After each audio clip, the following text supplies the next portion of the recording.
So, gusto ko itong pag-usapan. Crab mentality.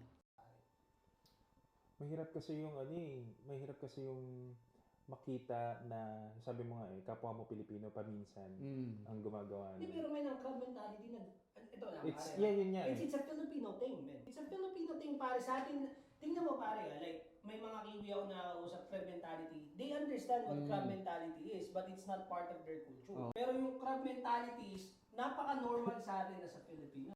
So, okay, carry on. Yeah, and I think yun nga yun yung dapat na maiwasan o baguhin natin bilang new set of generations ng mga OFWs. Kasi sobrang talamak siya sa mga generations ahead of us na talaga naghahatakan pababa. Yes. And I think what we are creating now as new generations ng OFW, yung mabalik yung bayanihan.